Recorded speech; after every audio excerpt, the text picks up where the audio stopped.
CBS Radio Mystery Theater presents...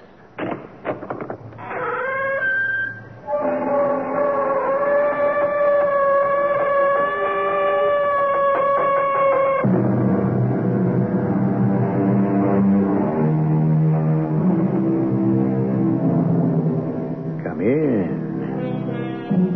Welcome. I'm E.G. Marshall. I think it was Charles Kingsley, that notable 19th century clergyman and novelist, who said, "There are more ways of killing a cat than choking it to death with cream." I leave it to you to decipher exactly what he meant to suggest by that. I bring it up only because this is the story of a cat with many lives who at length, without violence, had to end his career. The police are coming back. You better report it to them, Nicole. No, Josh. But if you love me and you want to marry me, say nothing. Let me do the talking. Mademoiselle, I see you waited. Oh, you didn't find the man you were chasing? No, as usual. He has given us this slip. Who is he? I wish we knew. A burglar who roams the rooftops like a cat. That is the police force's only name for him.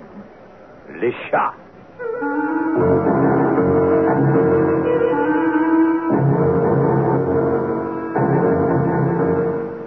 Our mystery drama, The Cat is Dead, was written especially for the Mystery Theater by Ian Martin and stars Marion Seldes and Ian Martin.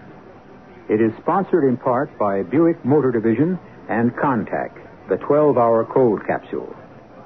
I'll be back shortly with Act One.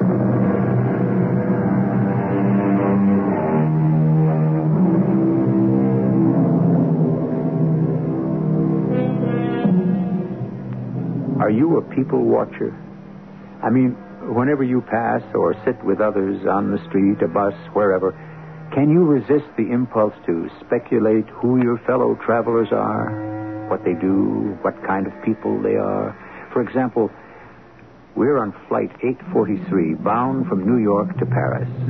And across the aisle is a tall, slim, still stunning woman in her early 50s. Beside her, in the window chair, is a ramrod-straight, all whipcord and steel man, whose age is only attested to by his almost silver-white hair. Who would you guess them to be? Well, why guess? We're about to find out.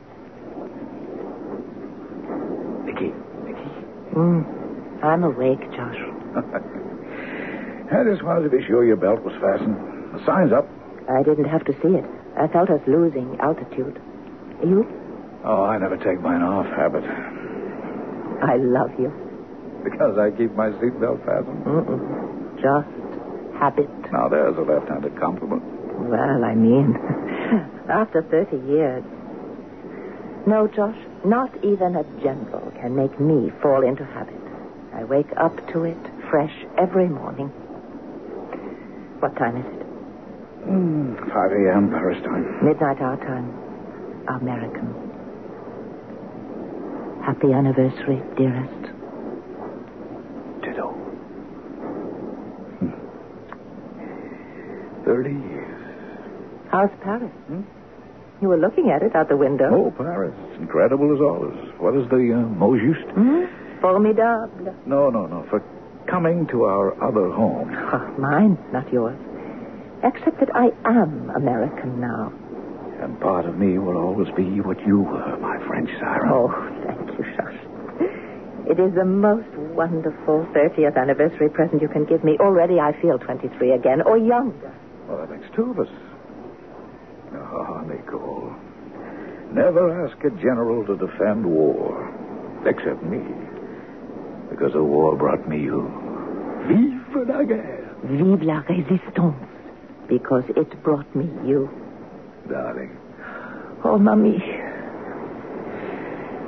Well, he should be down any minute. He's gone into his approach. We don't have anything to declare, do we? No, why should we?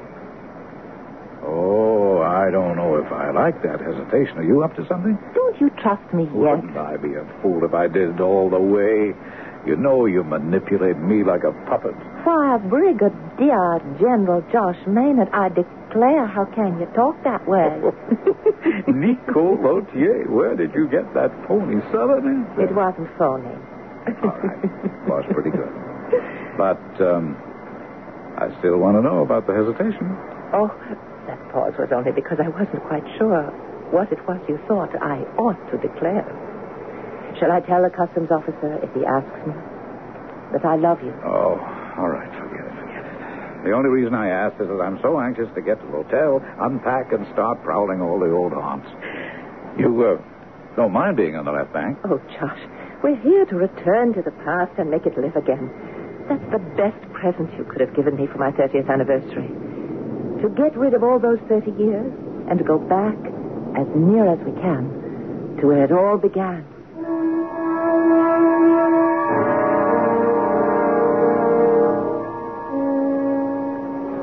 What's on the agenda for today? Oh, nothing. Rien, pas du tout. We're on vacation. Why don't you munch a croissant or brioche? Let me read my journal. What's in the news? Oh, who knows? Who cares? I'm in the back pages. I thought maybe we could have a look at what's playing at the Comédie Française. Only by... Or what? An opera? Folie Bergère? The café? Attendez. Oh, how easily we slip into the past. Wait a minute. Well, what's the matter? It's something I just ran across in the obituaries. Listen. Monsieur Paul-Étienne Cramois, mayor of Montcarnet, a small town in Normandy, died quietly last night in his sleep. Mayor Cramois, prominently identified after World War II as a leader in the resistance, had been known for some time to be suffering from a heart condition. As well he should. What? Never mind. That settles it. Well, settles what, Nick? We've been talking about making a memory tour of Normandy, haven't we? Well, we decided not to, I thought. Well, now we can't. We have got to go back. Back to Montcarnet. Oh, I was afraid of this. Back to Montcarnet? Are you crazy, Nicole? Oh, darling. Don't you remember? Yes, too damn vividly. Look, Nicky, in spite of time, 30 years, technically we are still accessories after the fact and liable for arrest. Not me, I'm an American, but you. Well, you know the French still consider you a citizen of La Belle République on their soil. It's crazy. Just give me one solid, sensible reason for returning to Montcarnet. I have to. Because I have something to return. You see, Josh, for all that happened to us there, I never told you the full story. Oh, happy anniversary. Now she's ready to tell me 1 generation later. Look, let me billboard it for you. Once upon a time, a long time ago, a war was fought to make the world safe for democracy. That was its particular slogan. Its number was World War II. The only point I would care to make for it is that one day, at long last, it ended. And a sexy, sensational, loving young woman named Nicole Lautier, who had saved the life of a young pilot who had crashed in France. And whose name was Josh Maynard. You know, you were the only one I helped pass through the underground and back to the 8th Air Force. That made me want to defect and keep you in France, even in German-controlled France. No, you don't mean that. Well, of course not. It's just that I loved you, and I still do. Well, do you think after I met you, I was that eager to get back to Great Britain and start flying again and trying to get myself killed? That was the best part. I mean, that you didn't get killed. Well, obviously. Now, where was I? After the war, thank heaven. Oh, yes. When I found you again, and I was still trying to persuade you to marry me. Well, I wasn't sure I had enough to offer you. And face it, you were not all that sure about me. In the excitement I knew of what war, I wanted. You thought you knew. No. Listen, Montcarnet has settled it for us. Don't you remember? After VE Day, when we got together at last, we took that trip by car through Normandy. Oh, how could I forget? All right. And it all started with us getting lost. Oh, what a lovely night in autumn it was. The moon riding high, tossed like a ship at sea on scudding clouds. 1946. Over 30 years ago. Lights ahead, Josh. We're coming to a town. Town? Oh, yeah. It ought to be Montcarnet, according to the map. Why are you stopping? It's a guy on a bicycle. Maybe you could recommend a possum. Oh, we're in luck. Who could be better? It's a gendarme. Hey, Monsieur Gendarme. You scared the poor man so he almost fell off the bicycle? You called me, monsieur. Yeah, I'm sorry I startled you. Very well, monsieur. Sorry if I barged into the middle of your concert. Pas de quoi. After all, I paid nothing for the ticket, huh? But enough. May I be of assistance? Oh, yes, we haven't been here for many years. And so many things have changed. So we thought by now we would have been... In Montcarnet. Ah, Montcarnet. But you are almost there. We would like to stay overnight. There must be an inn or a pension. You and your wife? No, not my wife.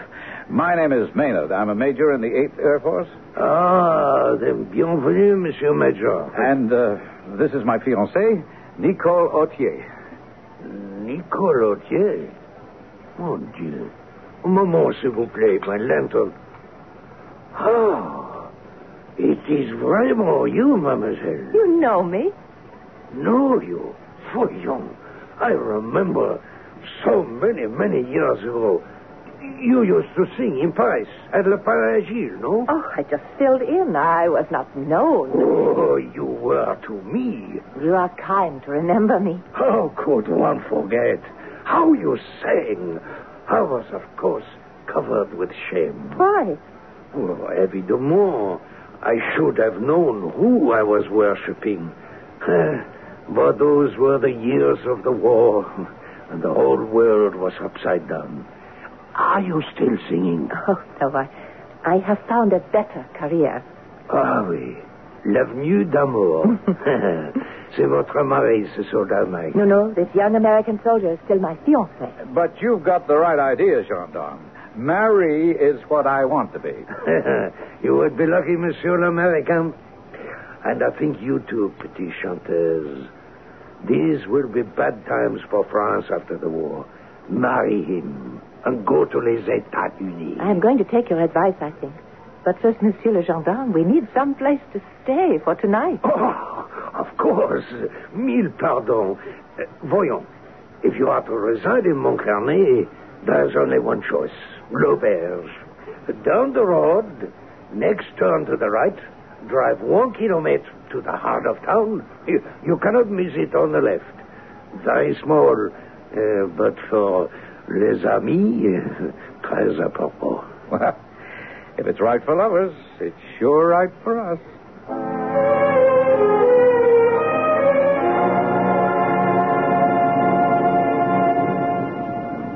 Oh, brother, I finally found it. Well, it's my fault. I should have made you turn left. I never can learn the difference between droit and gauche.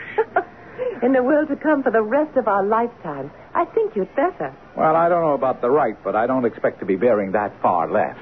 It's no time for a political discussion. We need accommodations for the night. Go see. Looks pretty dark. Well, it's pretty late. Now go in and see if you can wake up the concierge. He? Oh, aren't you coming with me? No, I think I'll just stay for a moment and look at the moon. Okay, moon lover. Won't be a minute. Au clair de la lune, mon ami Pierrot, ouvre-moi ta porte.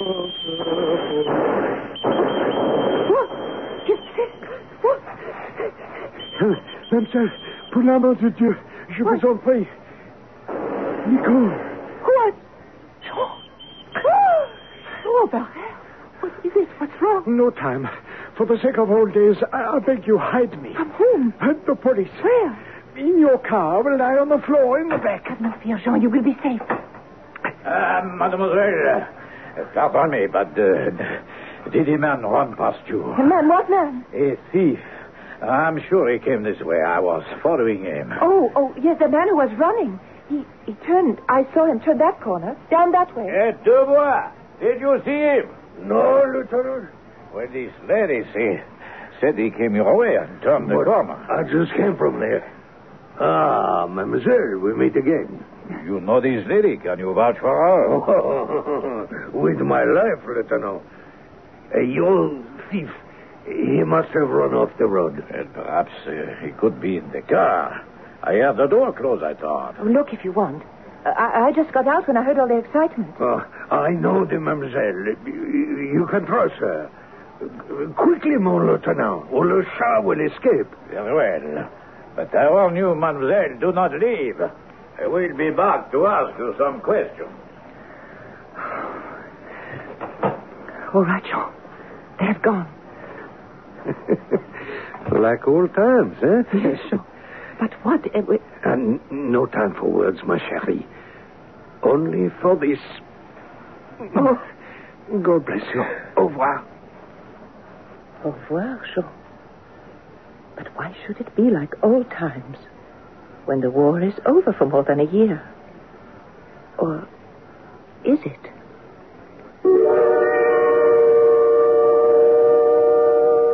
So, now we know who the people we were watching are today. And we're beginning to know who they were over 30 years ago, before they became Brigadier General Joshua Maynard and his wife, Nicole, who once was a member of the French underground. We've opened a door. Want to come into the past with me and find out where their story began all those years ago? If you do, I'll be back to escort you with Act 2.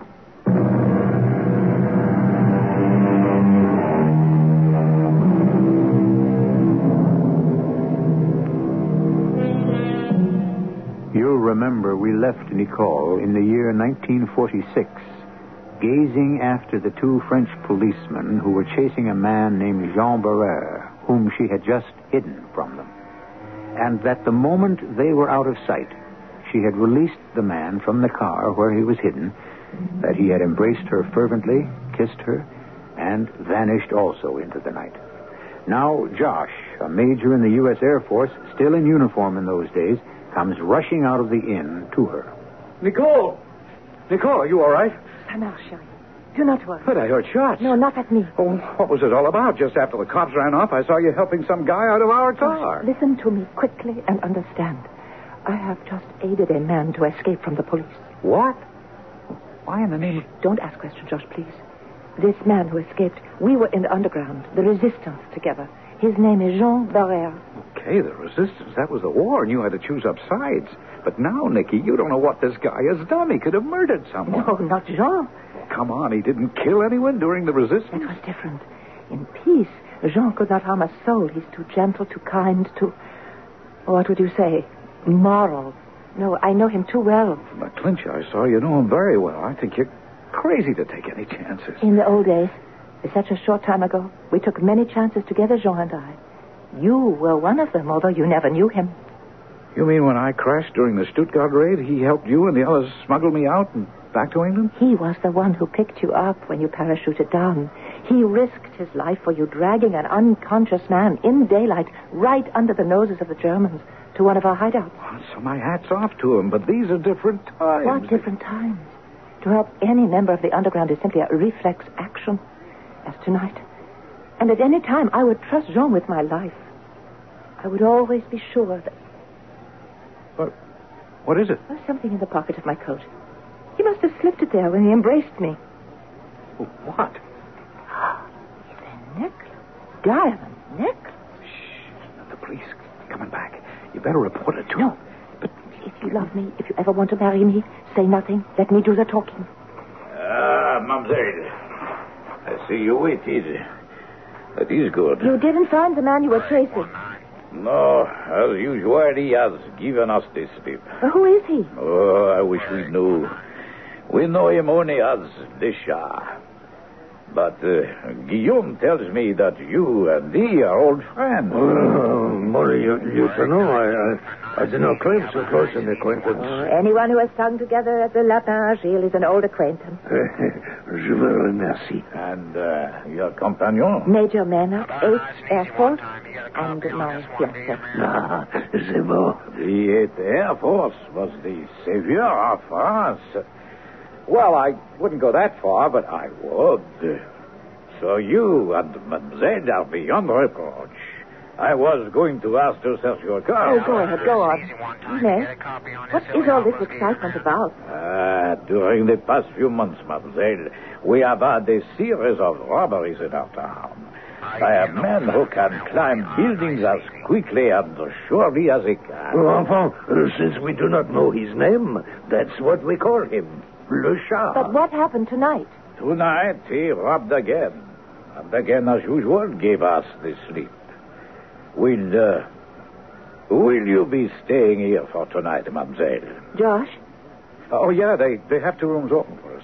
But why, Lieutenant? The city police will want to see you personally because, believe me, we are determined to catch and punish this man, Richard. For he is a thief of the most formidable.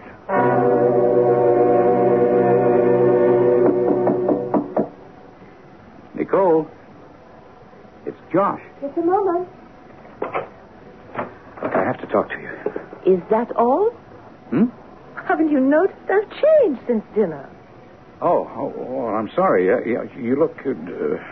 look, can I come in? I shouldn't let you after the way you brush aside all the trouble I've gone to make myself look beautiful for you. Nikki, I've been getting stewed about this whole thing, and for the last few hours, Please, we discussed it after the police left. We agreed to get settled in the hotel and forget about it for tonight. But for Pete's sake, don't you recognize that you're compounding a felony? That you're making yourself an accessory after the fact? Yes. All right.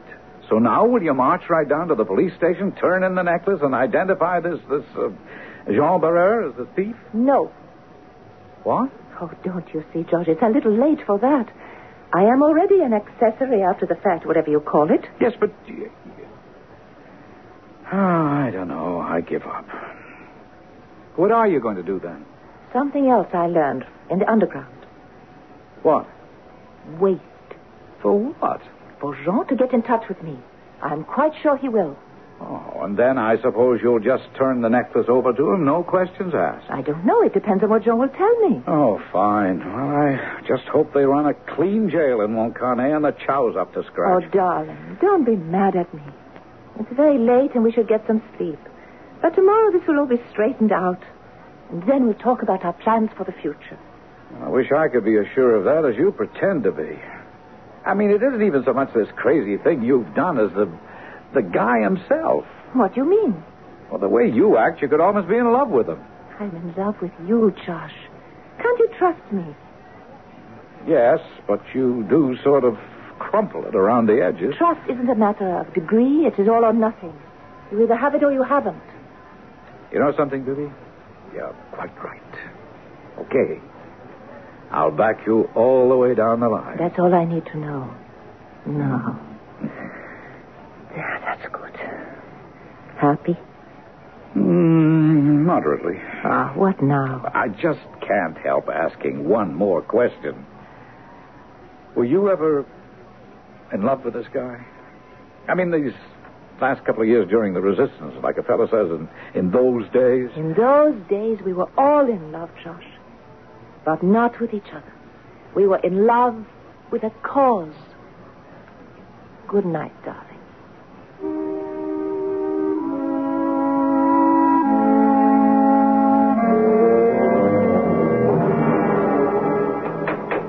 Nicole!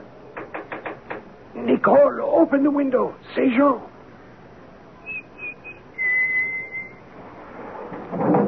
Jean? A moment. Now, close it. Vite. Bien. Draw the curtain. So. Now we are safe enough. You answered my signal quickly. I was waiting for you. I knew you'd come. How could you be sure it was... The old one. Beethoven's Fifth. Why did you come? To thank you for what you did for me earlier tonight. There are no words. None needed between old comrades in arms. How many times you have saved my life? And pourquoi? What time do you have? 4:45. It'll be light in a few minutes. I have to go. And this time it must be adieu. That's all you came for. To bid me goodbye. Of course. And to get the necklace, obviously. You found it? I found it in my pocket. Then, may I have it, please? No questions asked. There never were in the past. Must we start now? Oh, times have changed, my dear. Is the necklace yours? No. Was it stolen from someone last night? Yes. And have you stolen other things recently? Yes. Let me show you something. Here. Pictures of my wife, my children. You never knew about them. You see, during the war, we were individuals. People with only a false name. No background, no future. But now, you see here in Montcarnet, I am a man of position. The slightest whisper of scandal might ruin me. The best for you, for me, is to give me the necklace, leave Montcarnet, and forget what has happened. I have involved you enough already. Please, give me the necklace and leave Montcarnet forever. And the police? If you say nothing more, there's nothing that they can hold you for. I will give you the necklace on one condition. And that is? That you will return it and everything else you have stolen to the rightful owners. To the rightful owners? The people they were originally stolen from. Do you agree? I agree. But it will take time. Why? 24 hours should be enough. Right? Yes. That should be enough time to complete everything. Then what? I have promised to stay here in Montcarnet till the chief of police returns. He's out of town till tomorrow night. I have no choice till he returns because the lieutenant is very suspicious of me and of the way you disappeared. So, you have until the day after tomorrow. And if the stolen property has not been returned by then? I will tell the chief of police everything I know. Eh bien. I shall give you my word that if you are not satisfied that the property is back in the right hands, I myself will confess to the thefts, and you will not be involved. Will it? Who's that? I don't know, but...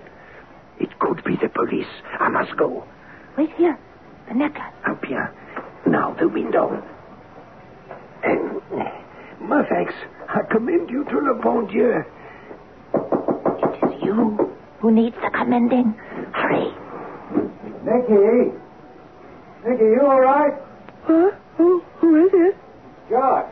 Just a minute. Hurry. I'm coming.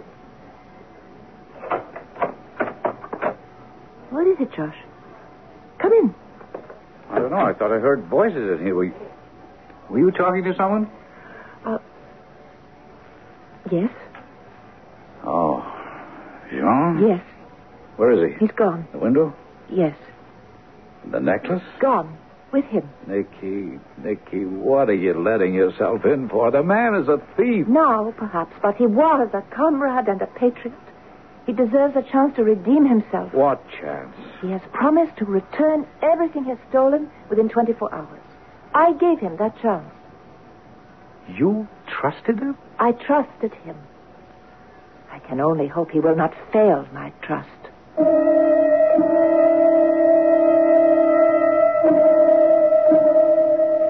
Anytime you reach for a quote, it's odds on that it will be from the Bible or William Shakespeare. This time it's from the latter, and we're going to take the liberty of substituting one word. The quote: Misery acquaints a man with strange bedfellows. Change misery to war, and do you have a true description of Nicole's old comradeship with Jean? Or is he really an honest man who will live up to his promise? I shall return shortly.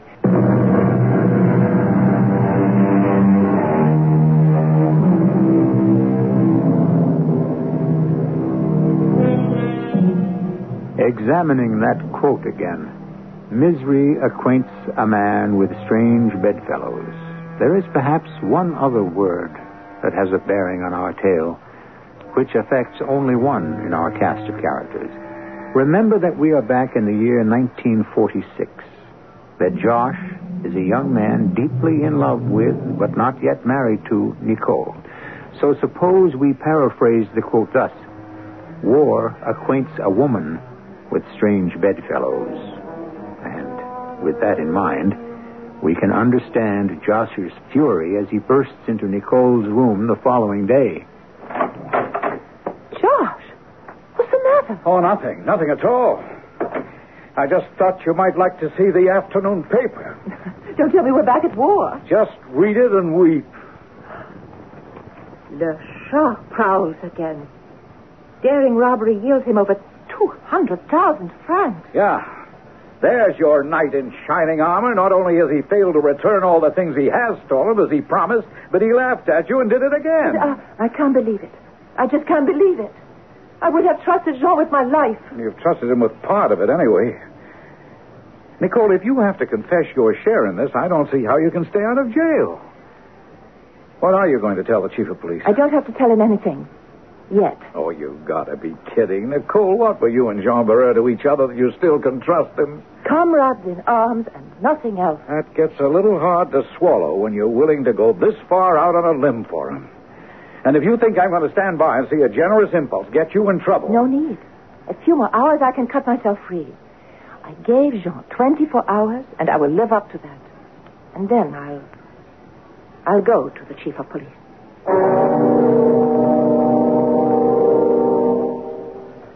Mademoiselle Autier, the chief of police will see you now. Very well. I'm going with you.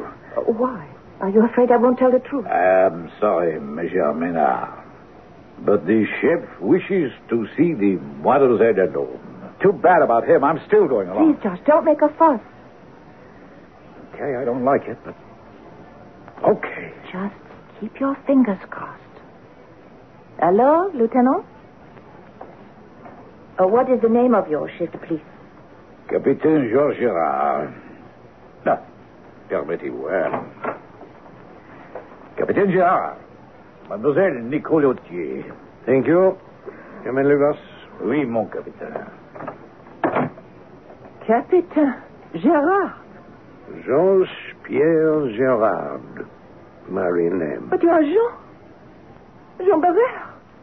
What are you doing here? I belong here because my true name is Georges Gérard. And I am chief of police of Montcarnet. Like most others, during the resistance, I did not use my real name. You knew me only as Jean Barrère. But you actually are chief of police here in Montcarnet? Yes. And you are also the criminal Le Chat, who committed a fresh robbery last night. Quite correct. I could not explain fully to you because this one last job remained to be accomplished. And, as you so correctly pointed out, values have changed. Now, just what does that mean? I was no longer sure that you would recognize the same values as I. Well, one value I do recognize is a promise. Evidently, you don't. That the money and the jewels should be returned to their rightful owners. Well, have they?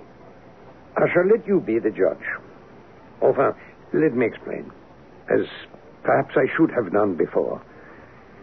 As you know, situated where we are, Montcarnet was at the resistance movement until our underground was wiped out when one of our members betrayed us. He is since dead and matters no longer, but the rest of us had to escape. Many of us were helped by neighbors. Some betrayed. But, like everything else in the world, nothing is black and white. What do you mean? I mean that some of us were forced to deal with the gray people. Those who are willing to help us escape, but for a price. Mon Dieu, to feast and grow fat on the desperate and the helpless, that is to forfeit all claim upon humanity and its rights. The gray people. These are the people you have been robbing. Here is a list of the stolen goods. Stolen? Let me show you. Stolen last night from Lemaitre, the jeweler. 200,000 francs in diamonds. The price to the very sou that this jackal demanded from my friend Moret to hide him in the back of his car and drive him through the German patrols to Holland on safety. Moret, who risked his life 1,000 times for France, and who lives now blind and alone in Paris. Here is another. 250,000 francs stolen from Blanche, the printer. The price of a forged carte d'identité to enable Pierre Dunois to escape. Pierre, long since dead, but leaving behind him a wife and 3 children without resources, with little future, less hope. I could go on down the list. But must I tell all the other sad and tragic stories? They are substantially the same. No need. Except the necklace. The necklace? A bribe to Paul Etienne Cramois. At this moment, our esteemed mayor of Montcarnet. Blood money to secure my own escape. Except that it will never be turned into money. It was my mother's.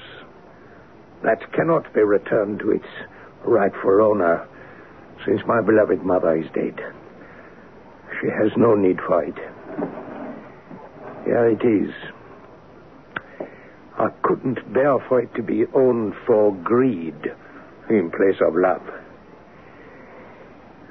Well, there you have it, Nicole. For myself, I have no regrets. I will stand on my own values of right and wrong. But for my wife and children, I am afraid. And for the good job I believe I have done here otherwise as chief of police. So, it's up to you. You can save me or ruin me. Which shall it be? You make a very hard choice for me, Jean. You ask me to condone crimes, whatever good they were committed for. You ask me to join you in setting yourself above the law. You ask me to trust you for the future. To accept your word that your private crusade is finished. You ask a great deal. See, I see that I ask too much. I want you to leave now, Nicole. And as soon as you are gone, I will surrender myself to the lieutenant of police and admit my crime. No, Jean. Sit down again, please. I have something to do first. I wish to make a statement. Would you send for a stenographer? And may I have a witness? He's waiting outside. Who?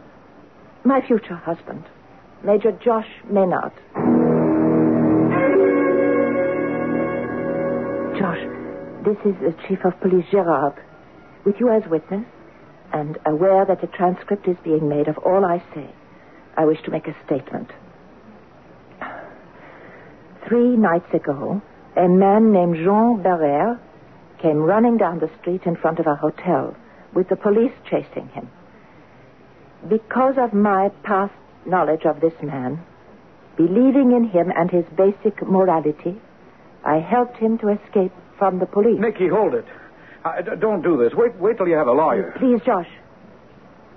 On thinking things over, in spite of the fact that I believe this man, in my heart, is innocent of any crime, I decided the best thing to do was to make this confession to the police and, having identified the man, leave it up to them to trace and find him. That is all. One more thing, mademoiselle. What did you say the man's name was? Jean. Jean Barrère. Monsieur Gerard. Then, I can promise you, if this Jean Barrère ever shows his face again, he will be punished to the full extent of the law. And am I free to leave, Monsieur Gerard? Yes, mademoiselle. Free to leave. Oh, just one more thing. Yes. Mon ami Américain, you are in love with this young lady? Too darn right. Then I ask you to forgive me this. I have stolen a kiss, young man. I saw you flinch. But believe me, oh, please believe me, sometimes there are urgent reasons for stealing. I don't get it. Perhaps not. But I'm sure your bride-to-be understands. I will leave it to her to explain. Only, let me assure you, this was not a kiss out of passion, but out of love and respect.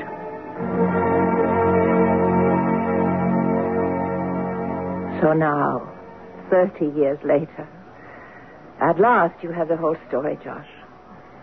And you can understand why when I pick up that paper and learn that the mayor of Montcarnet is dead, I have to go back to Montcarnet.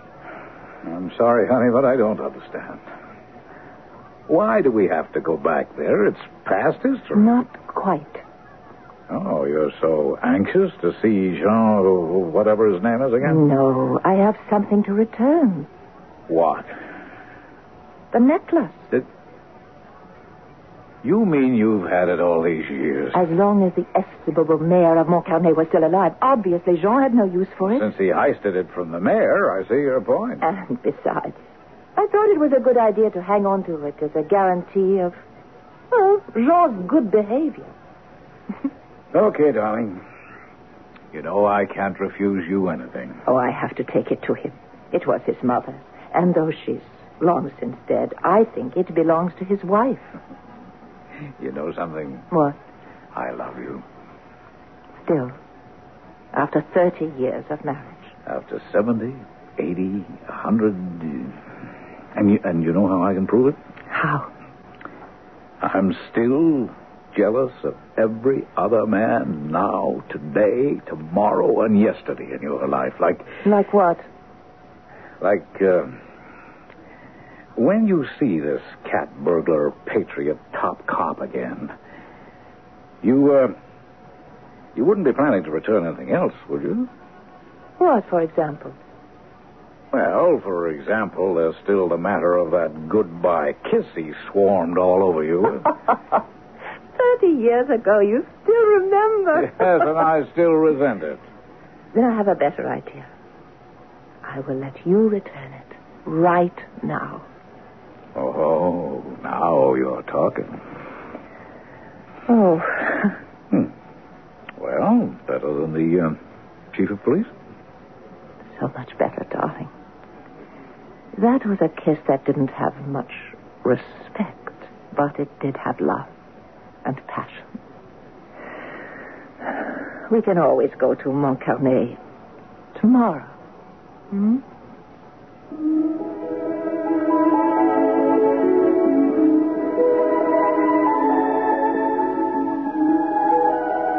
Never put off till tomorrow what you can do today. Someone is responsible for that statement. Who? Benjamin Franklin? What does it matter? It's a piece of very specious wisdom, especially in a case like this, where love is concerned. Love is immediate, demanding, necessary, and should be taken while it can be had. So with that, we draw the final curtain on General Josh Maynard and his wife, Nicole. I'll be back shortly. I'm Himan Brown, producer-director of the Radio Mystery Theater. Before we continue with today's play, I'd like a word with the young people in our audience. When we went on the air with the Radio Mystery Theater, we were delighted to hear from so many of you, telling us how much you enjoyed our radio dramas. Well, now I have more good news for you and your parents, too. On February 5th and 6th, we're starting a new weekend drama series. It's the General Mills Radio Adventure Theater. Every Saturday and Sunday, we'll bring you 2 different radio plays, some based on famous books, plus many new and original stories never heard before. All will be filled with action, suspense, and adventure. The popular television star Tom Bosley will be our host each week. I hope you'll be looking forward to it as much as we are. And join with us for the General Mills Radio Adventure Theater starting February 5th on many of these stations. Radio Mystery Theater was sponsored in part by X-Lax and Buick Motor Division. This is E.G. Marshall inviting you to return to our Mystery Theater for another adventure in the macabre. Until next time, pleasant dreams.